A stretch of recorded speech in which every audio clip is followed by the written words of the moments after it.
Let me tell you about the last time I tried to sell something on Facebook Marketplace before I fully gave up and decided to just launch everything I own into the nearest ravine.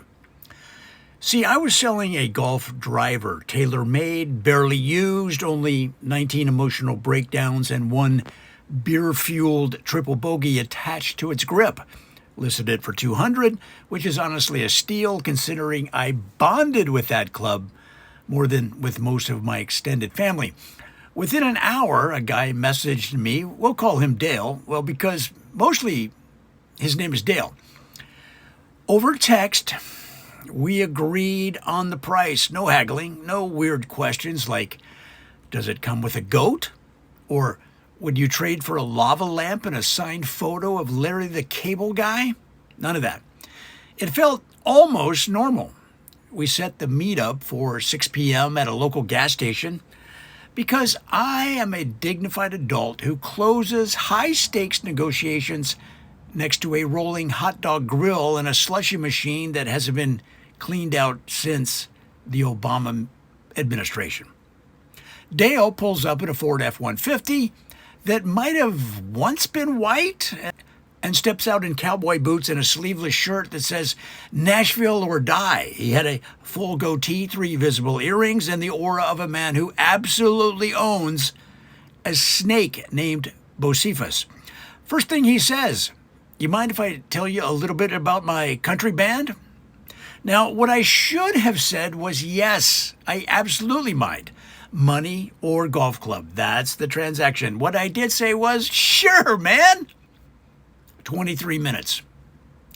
That's how long Dale monologued about his outlaw country band, Whiskey Trough, their recent falling out with a fiddle player named Kenny, who may or may not be a felon, and their dreams of opening for Travis Tritt's nephew's cousin. There was a whole bit about a gig they played behind a Jiffy Lube and how it ended in a fistfight over a harmonica solo. Finally, I fake-checked my watch and said, cool stuff, man. Anyway, if you give me the 200, the driver's yours.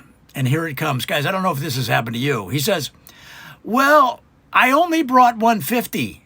What? My soul left my body and hovered near the gas station sign, wondering if I could start a new life as a Slim Jim. But rather than storm off or say something adult like, absolutely not, I snapped and said the most deranged sentence to ever come out of my mouth. I said, well, if you can sing Johnny Cash's Hurt and make me cry, I'll do it for $150. He didn't hesitate. No problem, he said, like this was a completely standard part of any parking lot transaction. And folks, he sang. Oh, he sang. Full eye contact, zero irony, guttural anguish. The man became Johnny Cash. He cracked on the word emptiness, and my knees buckled. A single tear ran down my cheek. I thought about my childhood dog for no reason. I saw visions of past lives. At one point, I think a raccoon stopped mid-garbage dive to listen. When he finished, he stepped closer, voice soft. So we good for 150? I blinked, cleared my throat. No, sorry. I don't negotiate. He stared, I shrugged. Dale turned on his heel, muttered something about art not being respected, climbed into his truck, and flipped me off with the full twangy passion of a man who once loved and lost a steel guitar. So I still have the driver, and if anybody wants it, it's $200. But don't pull this Facebook Marketplace trick of only bringing 75% of the settled upon dollar amount. Dale.